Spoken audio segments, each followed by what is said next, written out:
Hey guys, Matt here. Hope you enjoyed watching Joyce's video on Disneyland's Big Thunder Mountain.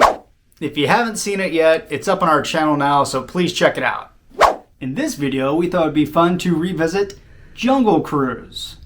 Are you ready to experience the eighth wonder of the world? Do you remember what it is?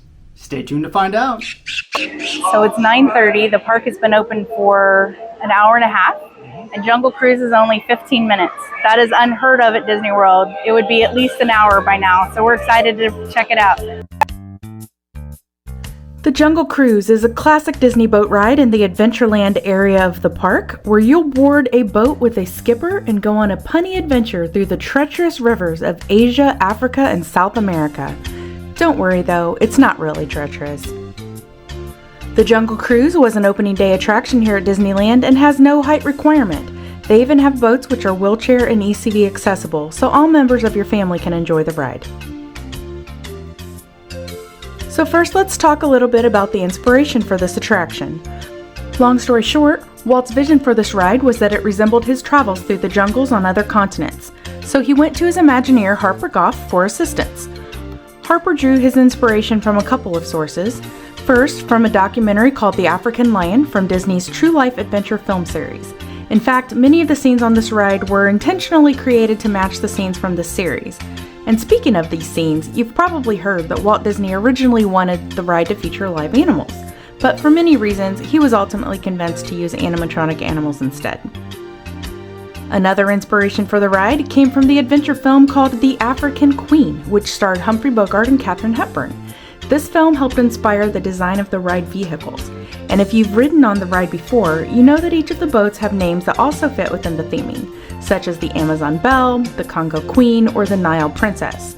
But did you know that the names are slightly different at the Magic Kingdom park? For instance, in the Magic Kingdom, the counterpart names are the Amazon Annie, Congo Connie, and Nile Nellie.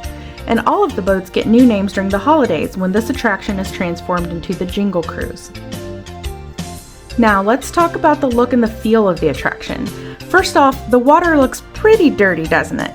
Well, that actually isn't the case, and the water is in fact pretty clean. You see, to help mask the shallow depth of the attraction and all of the ride mechanics, Disney dyes the water that brownish green color and uses the waterfall to help keep it mixed in. It also helps you believe that you really are in a murky, jungle-like area.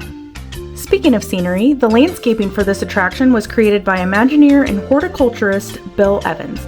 He was tasked with creating a Hollywood jungle that would have a true-to-life jungle feel, but he had a pretty small budget to pull it off.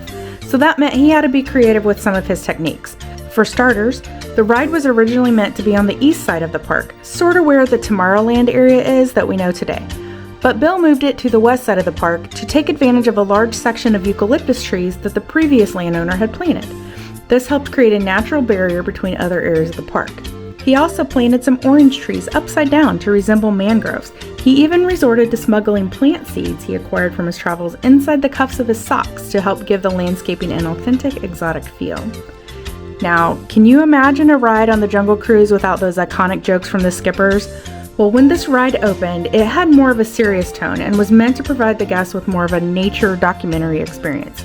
But during those years, many of the guests thought the ride was a little bit boring and didn't offer much in the way of re-rideability.